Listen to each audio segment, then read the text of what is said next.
Social મીડિયાના માધ્યમથી વાત કરતા હતા, જાહેરાત થશે નહીં, પણ વિશ્વાસ સાથે કહી શકું કે ભારતીય જનતા પાર્ટીનો કાર્યકર્તા જેનું ખાતમુહૂર્ત કરે એ જ ડ્રોઈનું લોકાર્પણ કરતો હોય છે.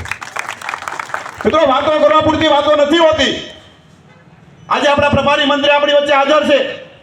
આજે સવારથી અત્યાર સુધીમાં અમરેલી વિધાનસભાના 60 કરોડ કરતા પણ વધારે રકમના ખાતમુહૂર્ત અને લોકાર્પણ કરીને મત કરાવી આવ્યા છે. કોઈ નાની ઊની ઘટનાઓ નથી. જે પણ પડતર પ્રશ્નો અમરેલીની જનતાના હોય, અમરેલી વિધાનસભાના હોય, અમરેલી જિલ્લાના હોય, એમના માટે ભારતીય જનતા પાર્ટીની સરકાર એ કામ કરવા માટે કટિબદ્ધ છે. મારા પાંચે ધારાસભ્ય હોય, સંસદ સભ્ય હોય, જિલ્લા ભાજપના પ્રમુખ હોય કે પ્રભારી મંત્રી હોય, બધા સાથે મળીને અમરેલી જિલ્લાનું ભલું કઈ રીતે થઈ શકે, અમરેલી વિધાનસભા માટે શું થઈ શકે એ કાયમિક માટે ચિંતા કરતા હોય છે. મારે આભાર રાજ્ય સરકારનો એ માટે માનવો પડે. જીતુભાઈ સાહેબ, થોડાક સમય પહેલા અમરેલીના વેપારીઓને એક માગણી મારી પાસે આવી હતી કે અમરેલીના વેપારીઓને સારી જીઆઈડીસી મળે, પણ ક્યારે મળે નક્કી ન હોય. હું આપણા રાજ્યના મુખ્યમંત્રી આદરણીય ભૂપેન્દ્રભાઈ પટેલ સાહેબને મળ્યો, નાયબ મુખ્યમંત્રી હર્ષભાઈ સંઘવી સાહેબને ત્યાં અમે બેઠા હતા અને વાત કરી.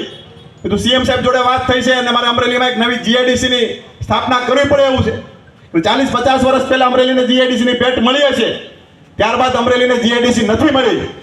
હર્ષભાઈ એક પણ મિનિટનો વિલંબ કર્યા વગર એમના વિભાગના અધિકારીઓને સૂચના આપી અને અઠવાડિયા પહેલા સાહેબ સર્વે પણ થઈ ગયું. થોડાક સમયની અંદર અમરેલીને ભેટ પણ જીઆઈડીસીની મળવા જઈ રહી.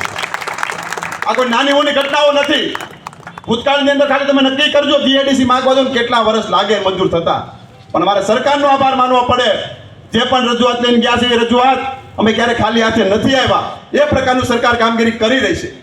મેં હમણાં બીએપીએસ મંદિરના ખાતમુહૂર્ત વખતે વાત કરી કે અમરેલીમાં વર્ષોથી મેળા આપણે સાંભળતા આવી છે કે અમરેલીની જનતાને 15 દિવસે 20 દિવસે પાણી મળે, અમરેલીમાં કોઈ આવવા માટે રાજી ના થાય. આ પરિસ્થિતિ ભૂતકાળમાં તમે અમે બધા જોઈ છે.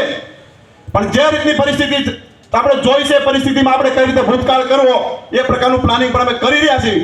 આગામી દિવસોની અંદર રોજ અમરેલીની જનતાને પાણી મળે એ પ્રકારનો નિર્ણય પણ અમે કરી રહ્યા છીએ. ત્યારે જ ન્યૂઝરૂમ ગુજરાતની યુટ્યુબ ચેનલને સબસ્ક્રાઇબ કરો અને ઇન્સ્ટાગ્રામ અને ફેસબુક પર ફોલો કરો. અપડેટ રહો, સત્યની સાથે રહો.